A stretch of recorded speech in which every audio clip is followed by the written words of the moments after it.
How do you do? You must be Mr. Hercule Poirot. Chief Inspector Japp told me that you might be coming.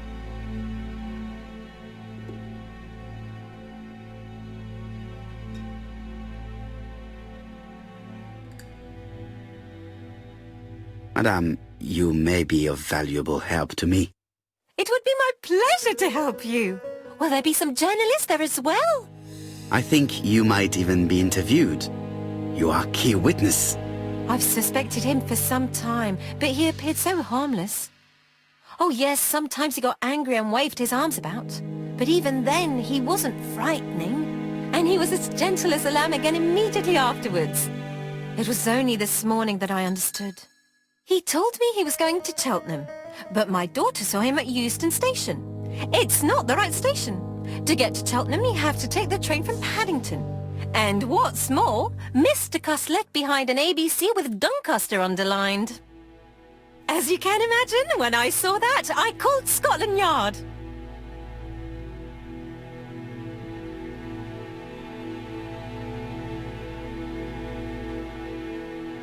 Well done. You were right. He did go to Doncaster. So I was right to warn the police. Tell me, did you have any other reason to suspect Mr. Cust? Well, he's odd. Sometimes he coughs really loudly and complains that his throat is burning, and sometimes he talks to himself and stares into space. He told me that it was because of a wound he got in the war. His head hasn't been quite right since, he said. And then he was in Churston when that millionaire got murdered. I found his train ticket when I washed his coat. He didn't want me to wash his shirt. He washed it himself. But I did see big brown stains on it.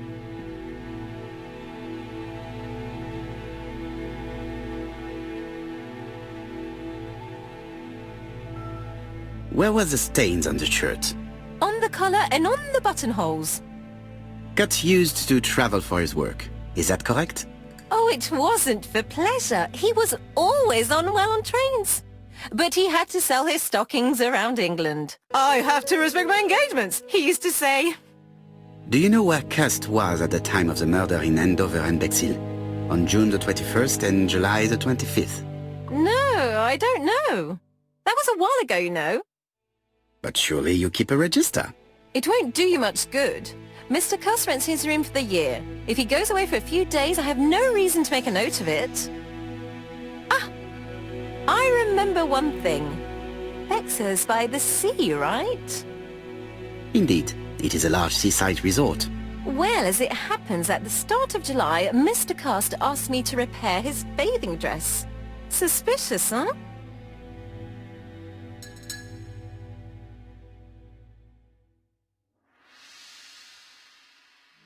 Very interesting. Please continue. I also forgot to say that he started buying newspapers that talked about the case.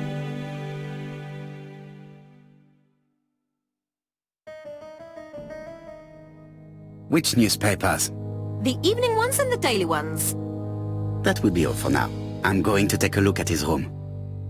Take the key on the counter.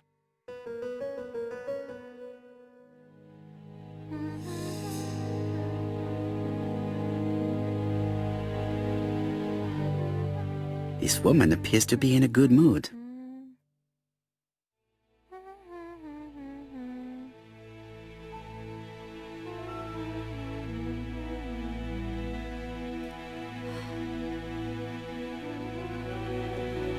Mrs. Marbury is in a good mood.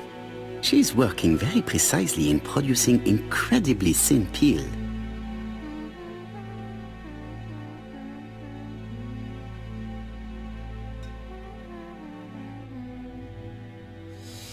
It looks like I've found the real master of this house.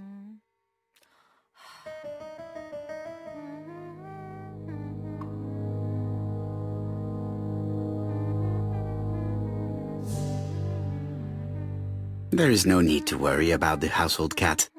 I'm sure that Mrs. Marbury lets it do what it pleases.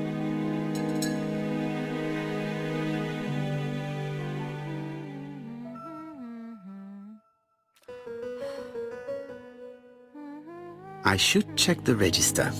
Mrs. Marbury may have been hiding something from me.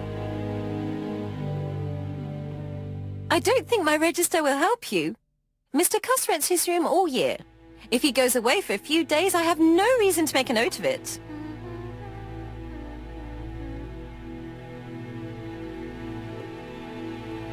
The truth is becoming apparent, and I have something to say to Mrs. Marbury.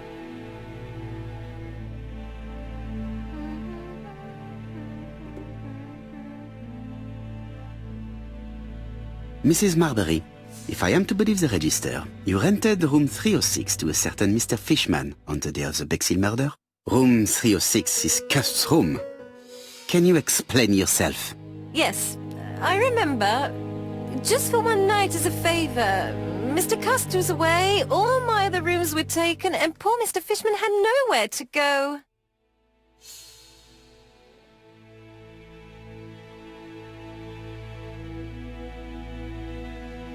You rented the same room to two people. Very profitable, but quite illegal. But I didn't harm anyone, I was only helping everybody out.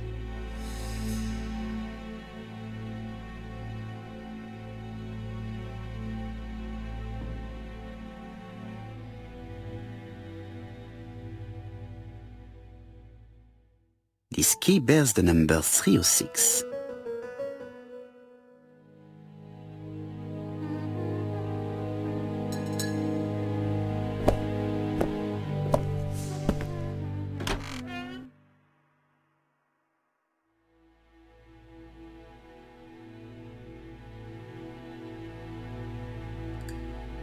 Trousers, white shirts, everything has been washed very well. The Bexhill Daily paper, dated from the day of the Bexhill murder. Most probably the bathing dress repaired by Mrs. Marbury's expert hands. All the main articles referring to the ABC case are here, from the Churston murder onwards. Nothing before that date.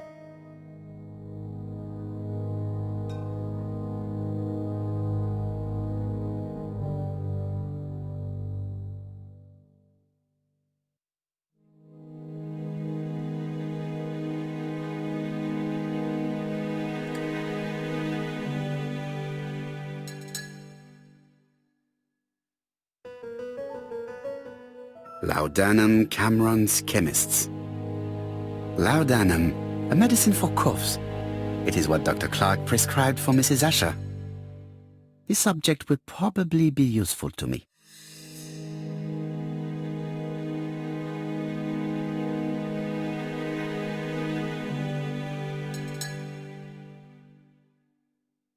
Diethyl barbituric acid, Johnson Company. I know this medicine. It is a powerful sedative. This subject will probably be useful to me.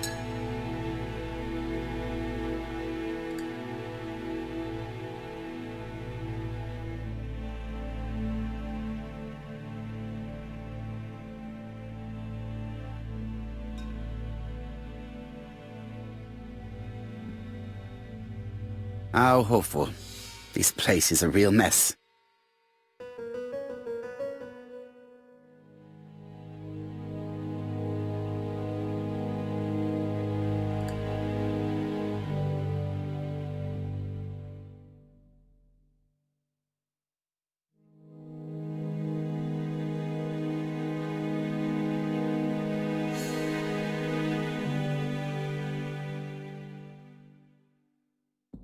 The least we can say that Mr. Cust is not very concerned about order and balance.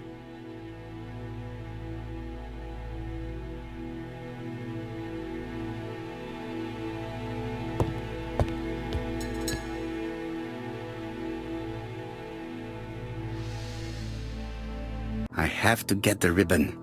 How am I going to do it?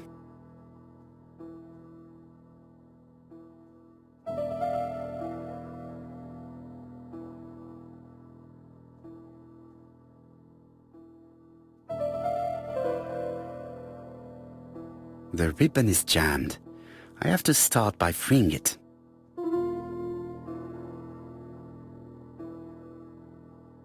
The ribbon is jammed.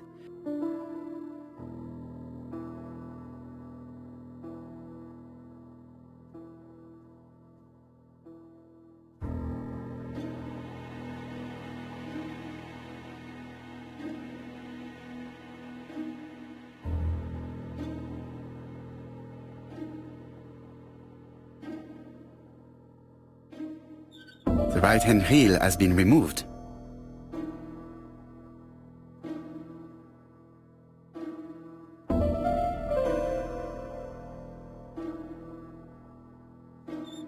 The left-hand heel has been removed. Something is blocking the ribbon.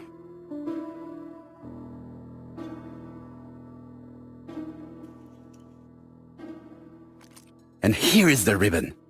Let us see if it was indeed used to write the letters sent by ABC.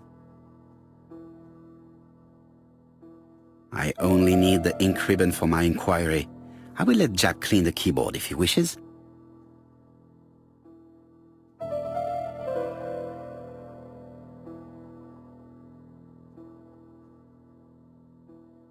All the letters announcing the murders were written on Cust's typewriter.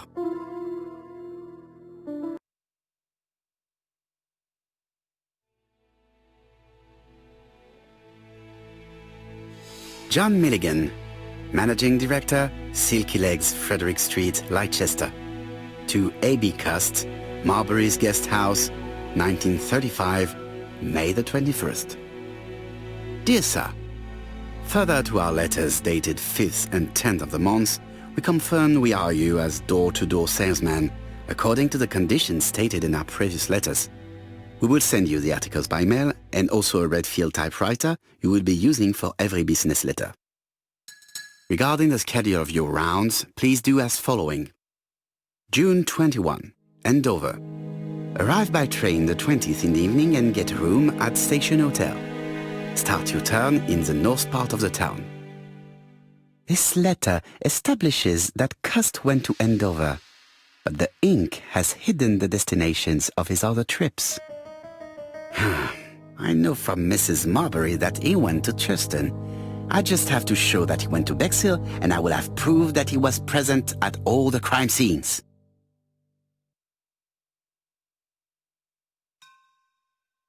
Did Cust drop it when he opened the window? Or was it Mrs. Marbury while she was cleaning? It's an ABC.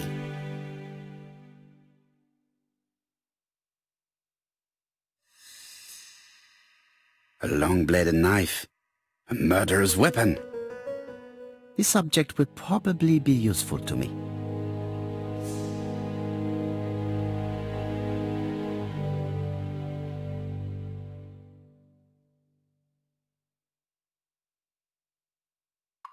Cust is parsimonious. He keeps his pencils and sharpens them until there is nothing left. It is clear that he did not grow up in luxury.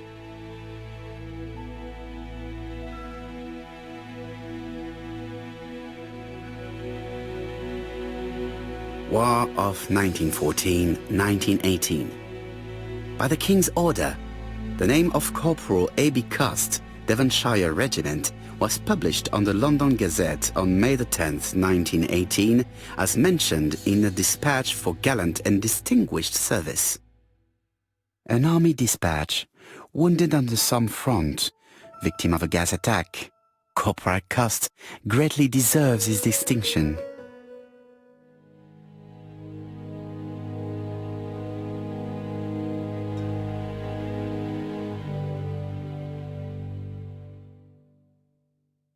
ABC guides, enough to sign about a dozen murders.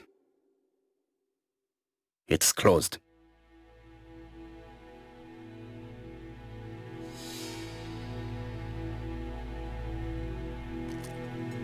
This knife is very useful.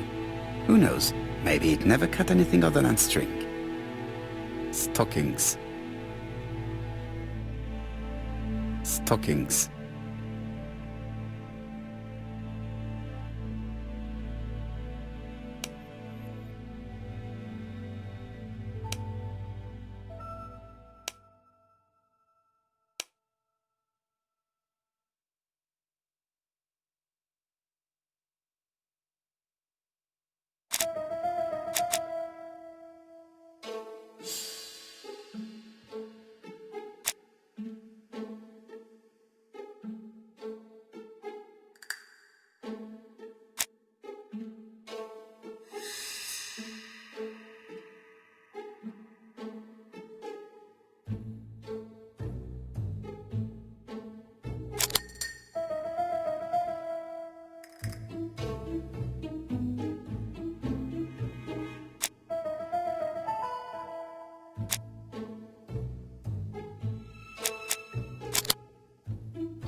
The register shows that Cust did not sleep at the guest house on the day of the murder.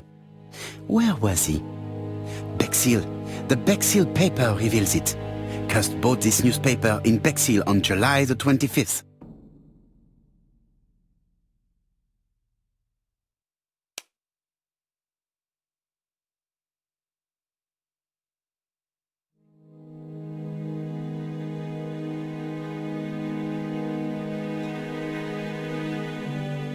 The least we can say that Mr. Cust is not very concerned about order and balance.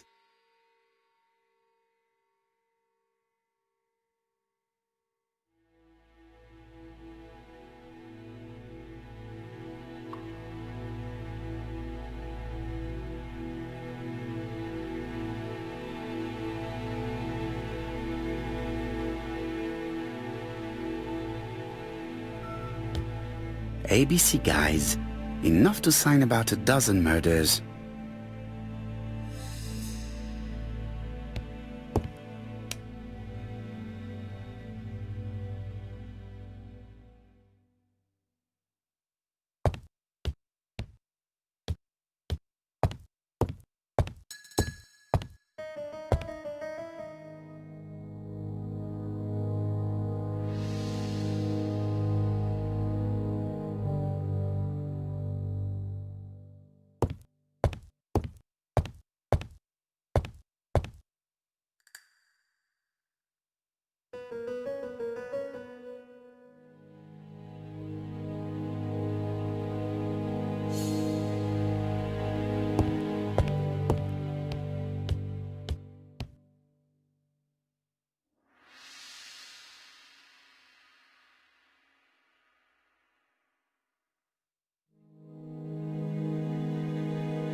John Milligan, Managing Director, Silky Dear Sir, further to our letters dated. Regarding the schedule of your rounds, please do as following. June 21, Andover. This letter establishes that Cust went to Andover, but the ink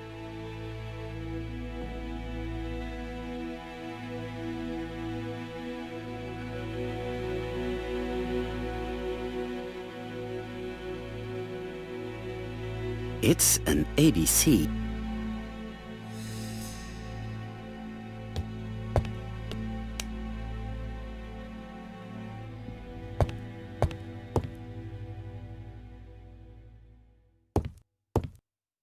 It is not the right time.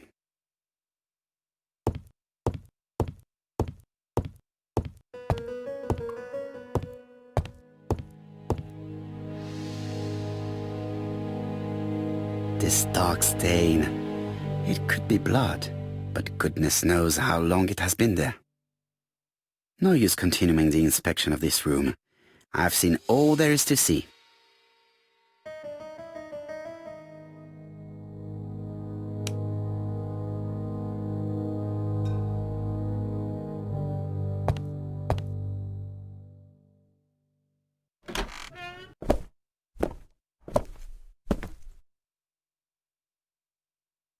Goodbye, Mrs. Marbury.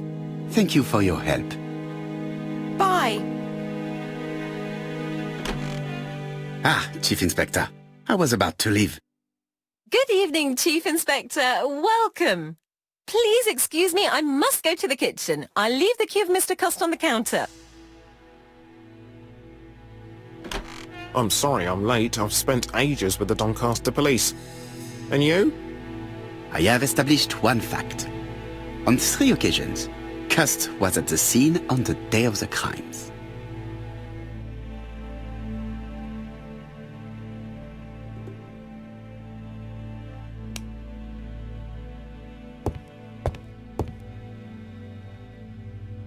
I've listened closely to what you have to say, Poirot. For me, there's no doubt Cust is guilty. Do you have any element that might prove the contrary? That is what we're going to look for. Let us now try and get our brain cells to work.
The evidence against Cust is overwhelming. His presence at the scenes, the knife, the blood-stained shirt, the ABCs in a box.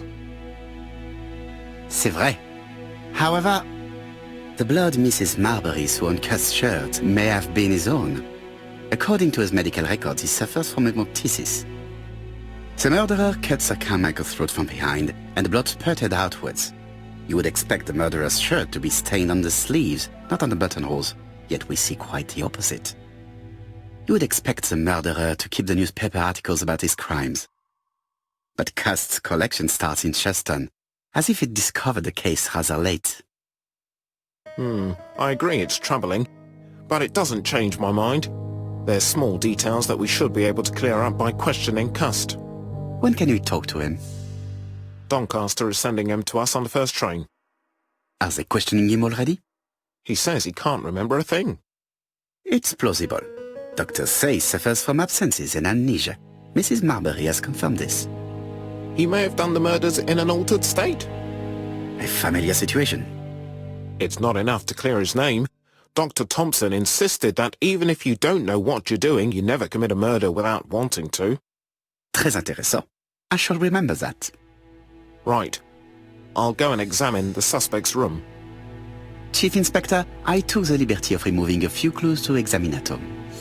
All right, we'll discuss them tomorrow. In the meantime, I'm going to see if you've missed something.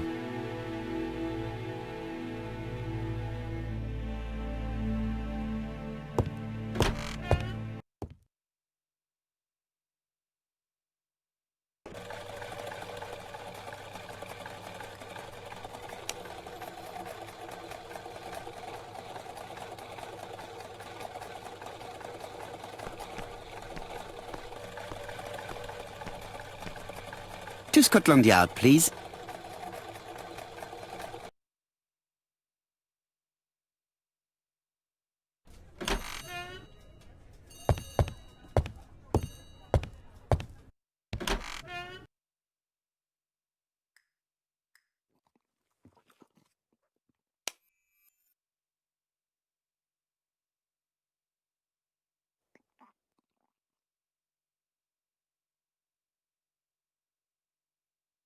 This man is not in good shape.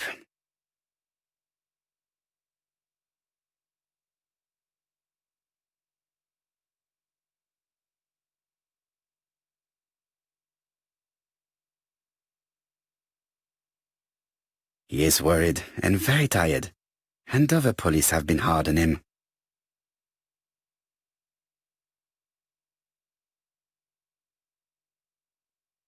What do you want from me?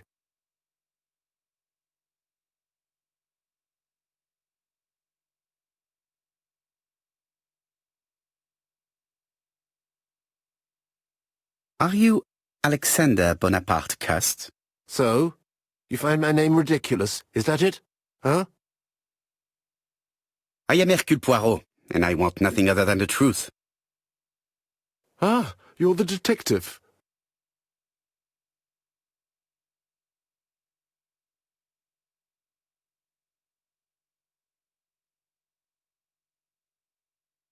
Why did you send me a letter before each crime?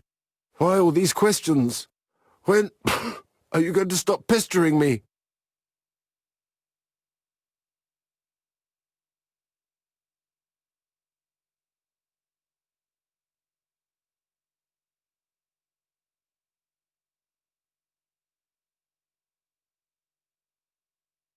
Maybe you forgot that you wrote these letters. Yes, it's true. Sometimes I forget. Maybe I did type them.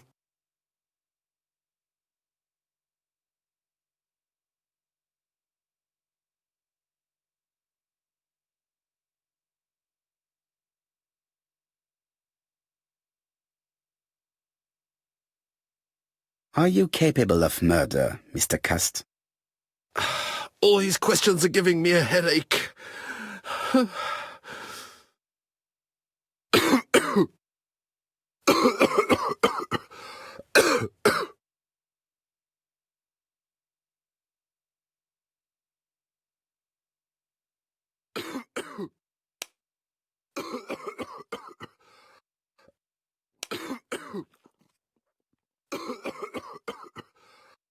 He is in no state to reply.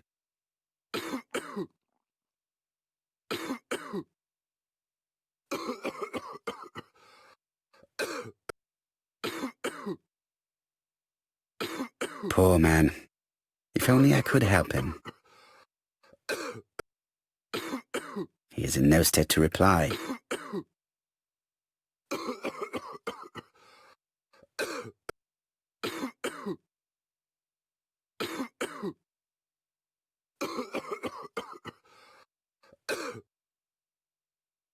I know this medicine. It is a powerful sedative.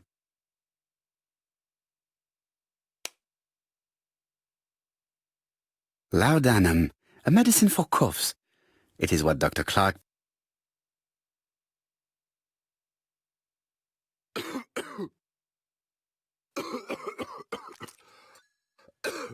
Take this. It will help you. Thank you.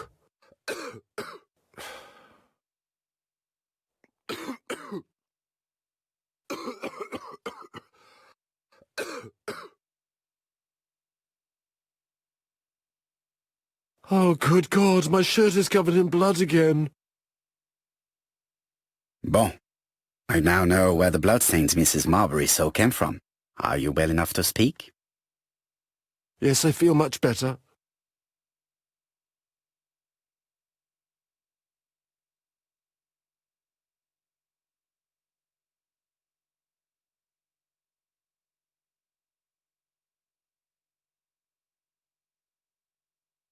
Are you capable of murder, Mr. Cust? All these questions are giving me a headache.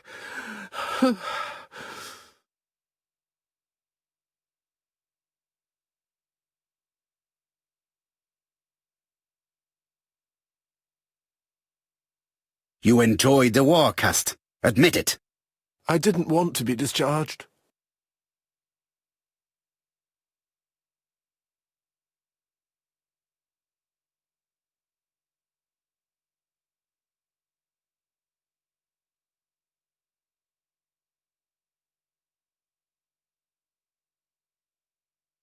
But you killed him, as well as 2 other people. That's what they all say.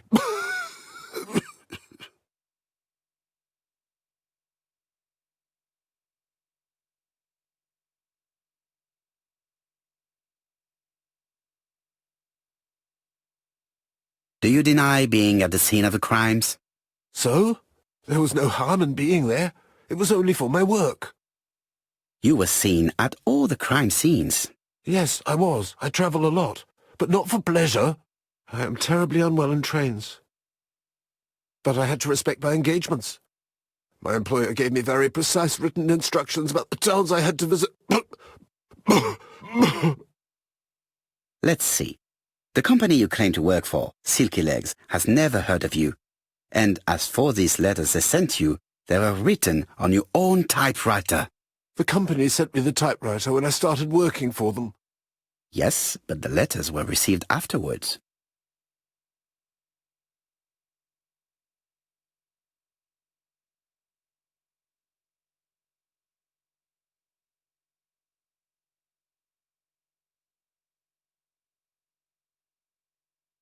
It proves that you wrote them. I may have. Good God! I don't know what's happening to me. My head hurts terribly.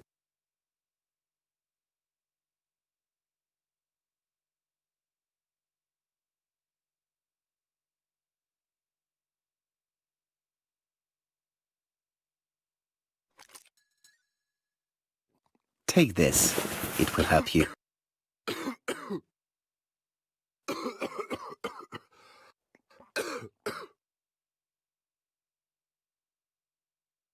Oh, I think I'll be fine. Let us see, Cust. Look at me. You know very well that you committed these murders? Yes, I know. But I'm not wrong in saying that you do not know why you committed them. No, I don't.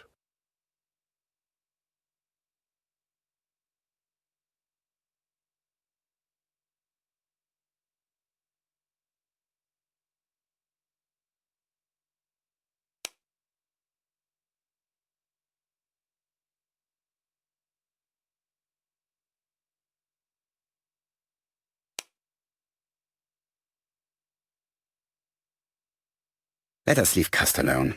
He's at the end of his tether.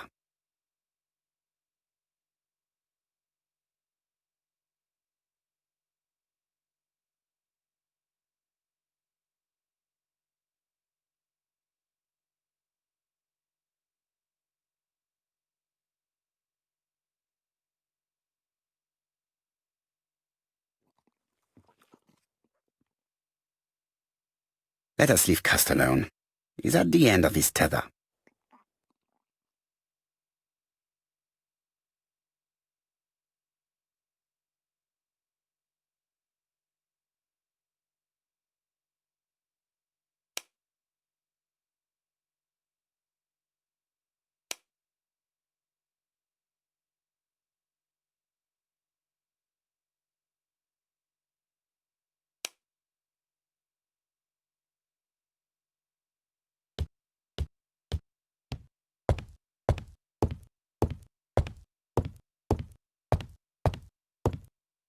Let us leave Cust alone.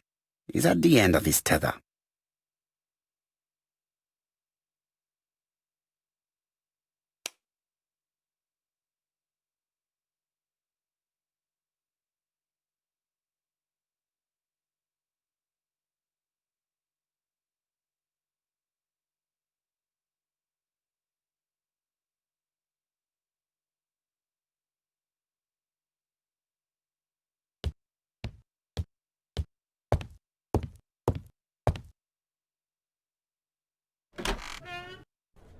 And what conclusions have you drawn? Plenty. It might help us to understand him a little better. Let us now try and get our brain cells to work.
I don't see any clearer than before. This is worse. There is one point to highlight. C'est curieux. Cust admits that he killed, but he does not know why. What did Dr. Thompson say? Even if Cust killed while in an altered state, it still must have been his deepest desire. He must have had a motive. Let's keep it simple. Never mind his motive. He confessed. But you see, he can confess to anything and everything. He denied the murders and then confessed to them. He confirmed that he never typed the letters. Then, with great ease, I managed to get him say quite the opposite. Come on, he behaved like a guilty man. He lied to his landlady. Because deep down he believes himself guilty. From the papers, he noticed that he had always been at the scene of the crimes. He must think that he killed and then simply forgot what he had done. How can you be so sure? Let us look at his psychological profile. You will understand my point of view.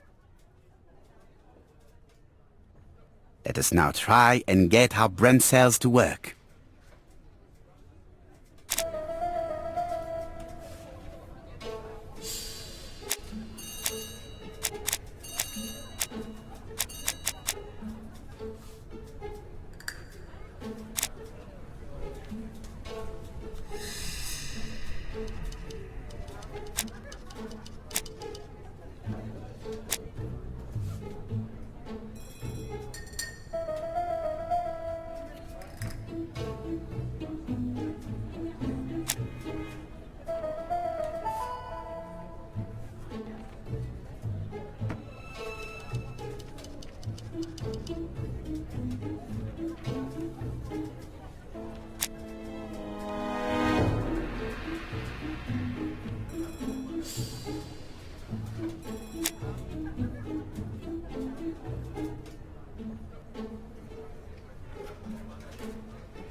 You see? Cust's character is quite the opposite of the murderer's. But if he's a madman, can we really talk about his character? You know very well that our murderer does not behave like a psychopath. Apart from the signature, there is no ritual or repetition in the choice of victims. Very well, you're right as always. So, we have no confession, no culprit, no suspects, nothing. And all that after 2 months of inquiry? What should I do? Have faith. Just give me 24 hours.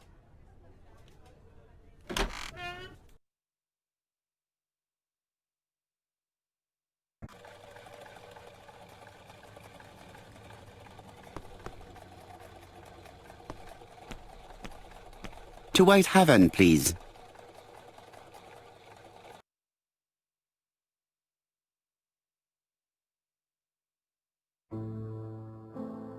Cust's arrest is a great success for you, Poirot. It's all clear now, except maybe 1 or 2 details. Details. Ah, mon ami. The devil is in the detail, as we say. Excuse me? Patience, Hastings. Everything will be clear once our guests arrive. Best be prepared. Slip a revolver into your pocket before they do. A revolver? But Poirot, what are you afraid of? Trust me. It is important you carry a weapon for this meeting. I will lend you mine. What about telling me what you have in mind? Surtout pas. You wouldn't be able to play your role. Wait 1 moment, I will bring you my weapon.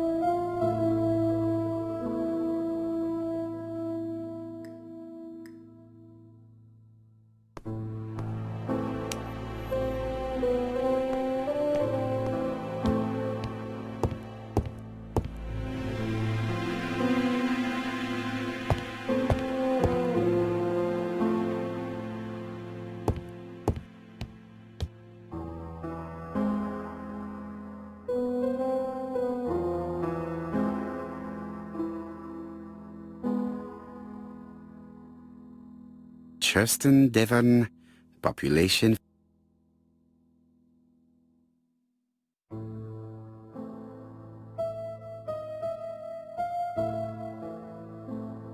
Hastings' photo album. He is very proud of his bag.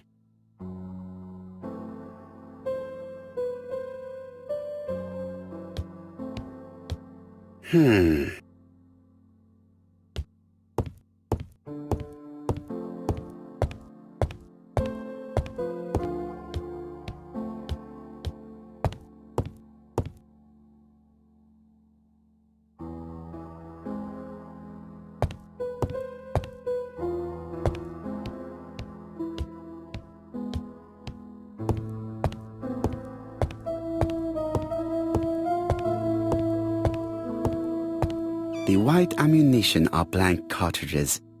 The others are real bullets. I have to choose the type of bullets to load.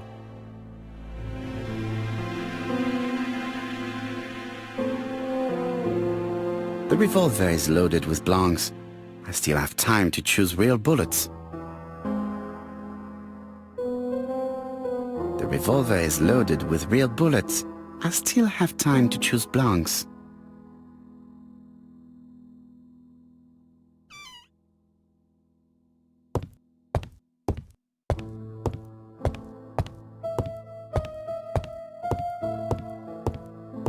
What about telling me what you have in mind? Surtout pas. You wouldn't be able to play your role. Wait 1 moment, I will bring you my weapon.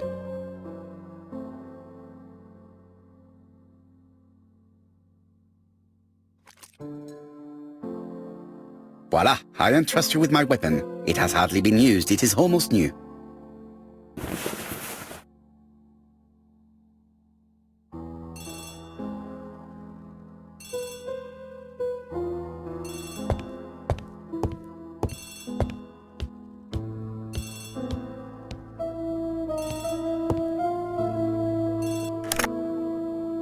Chief Inspector, is that you?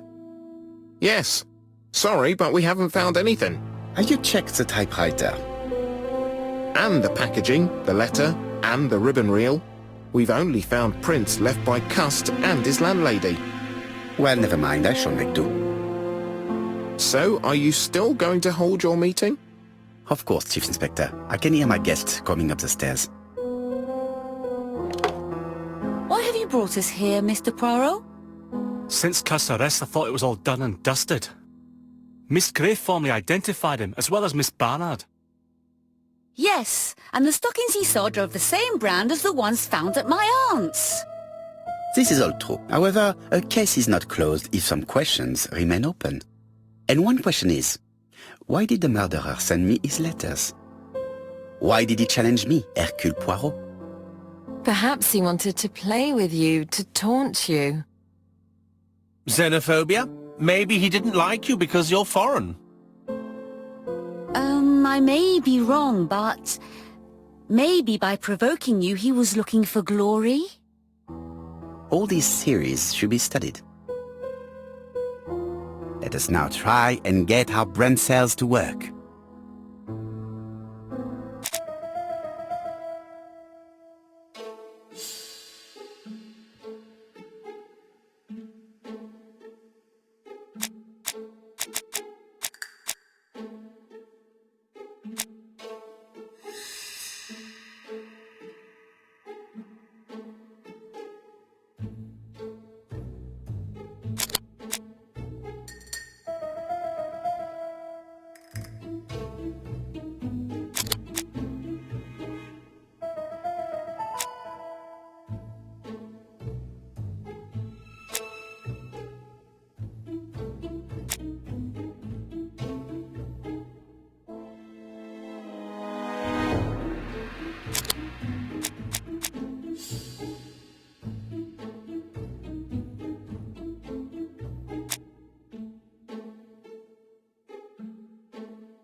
Is everything clear now?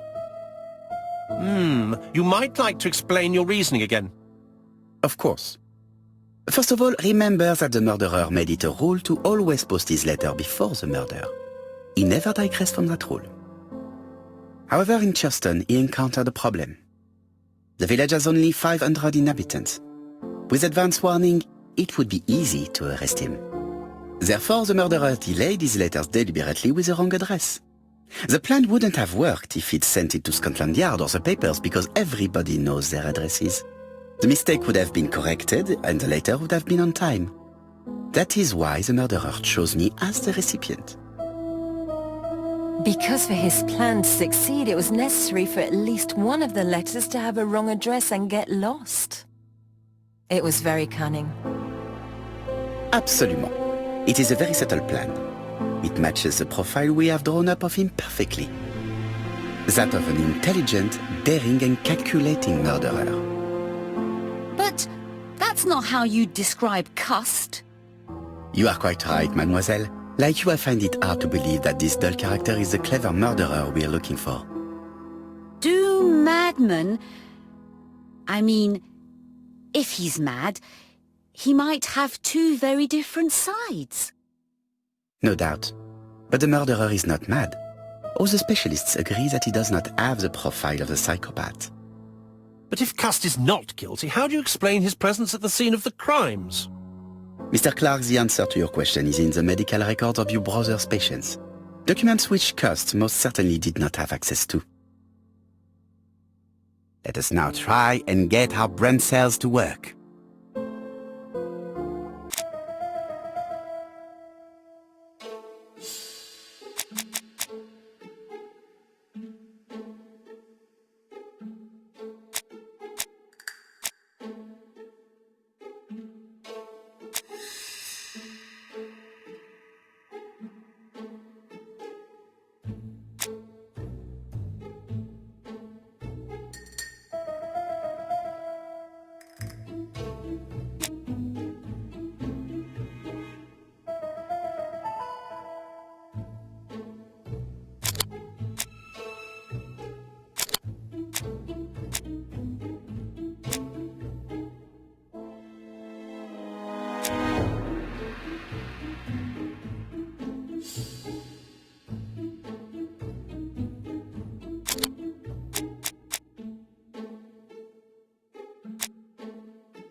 Dr. Clark's patient's records provided a very useful list of potential victims, sorted by alphabetical order. The killer definitely used it, explaining the fact that all the victims were former patients of the doctor. It is this fact that clears Cust once and for all, because he never had access to these records. So how did he happen to be at the scene of the crimes? Either the murderer sent him there, or Cust was following him closely. Cust's highly suggestible nature leads us to the second hypothesis. The murderer was manipulating him. He systematically sent Cust to the towns where he was going to strike, so that the suspicion would land on the poor man's shoulder. That's evil. What sort of killer could have such a plan? And what would he gain from 3 completely different murders? Indeed, it seems unlikely that the same murderer committed all the crimes. What should we take from that?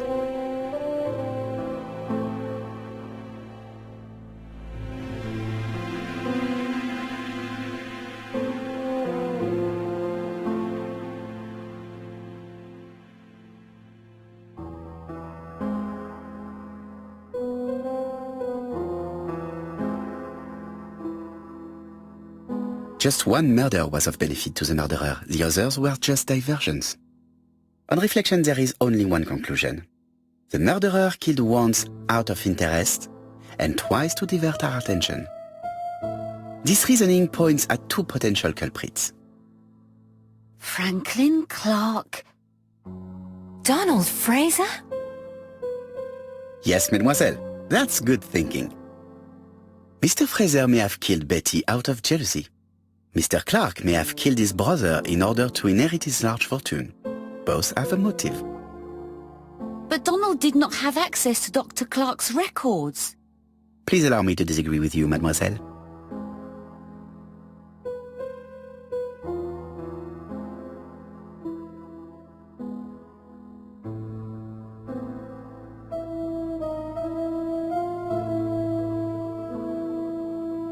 He works for Court and Brunskill, one of whose clients was Sir Carmichael. It doesn't prove that I went to Comeside. You could have done it, and you may have used the opportunity to take a look at Sir Carmichael's records. You think I'm guilty? You or Mr. Franklin Clark? That's ridiculous. Both of you have a motive. The question is, which of you has the profile that most resembles the murderer? Let us now try and get our brain cells to work.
Ladies and gentlemen, Donald may share many character traits with the murderer, but he does not have his cold indifference. He has a temper. It is hard to imagine him planning anything. Also, jealousy is his motive, and crimes of passion are rarely planned. Right, I suppose it's my turn to be subjected to the same scrutiny. Absolument, Mr. Clark. Let us now try and get our brain cells to work.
As you have all seen, there is a disturbing similarity between Mr. Clark's profile and that of the killer.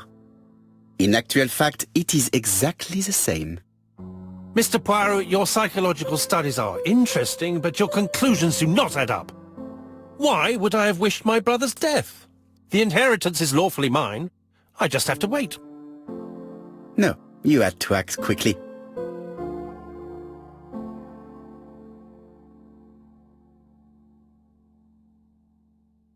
Because of Miss Grey. Mademoiselle, although you haven't been telling the truth, there is no doubt in my mind that you would have found a way to marry Sir Carmichael after Lady Clark's death. For you, Mr. Clark, it was a disaster. If Miss Grey had children by your brother, you would not have inherited a thing. You realized the danger after reading several letters from Comside, especially one in which your brother opened his heart to you. So you hurried home from China, and you took action. In truth, Cust was no more than a puppet manipulated by the real culprit. You, Mr. Clark. Such an imagination, Mr. Poirot. In fact, nobody manipulated Cust. The famous instructions he received by post. He wrote them on the typewriter. We know that for sure. Oh no. You know perfectly well. That is not true. Eh bien voilà. Light has now been shed on the ABC murders. Your theories are ingenious, but you haven't any proof. One point to him. For the moment, I have no material proof. Either I admit to it, or I bluff.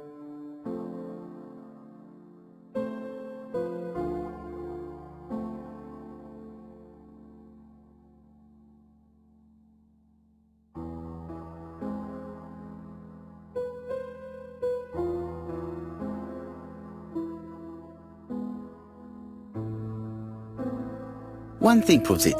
The prints you left on Cust's typewriter. Enough.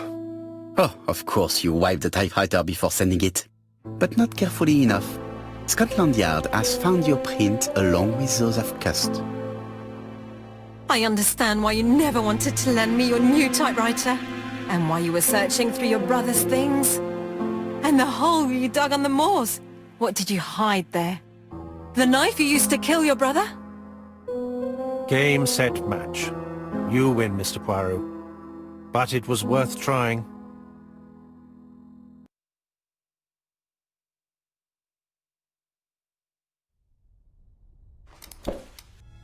Don't come near me! I'll never let you take me, Mr. Poirot!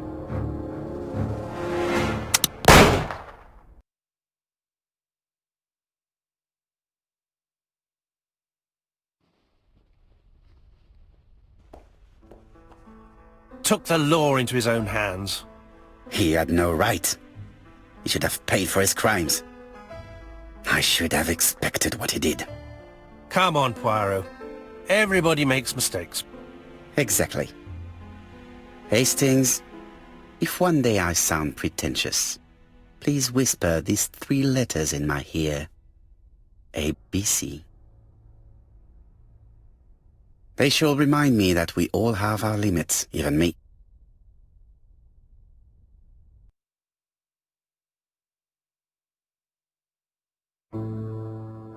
Disappointed at having missed the chance to become Lady Clark, Thora Grey left England.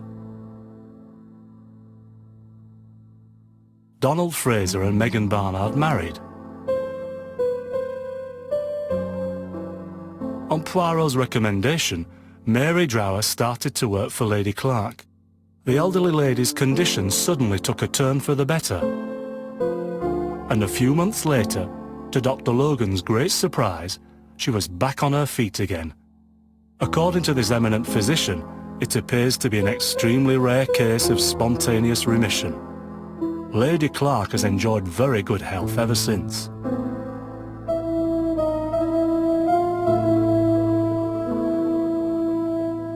Journal of an Innocent, the incredible story of ABC. As for A.B. Cust, after being advised by Poirot, he made a great deal of money by selling his story to the press. And as for me, and with business booming, the Black Swan has become the #1 tourist attraction in the whole of Yorkshire, even more popular than York Minster.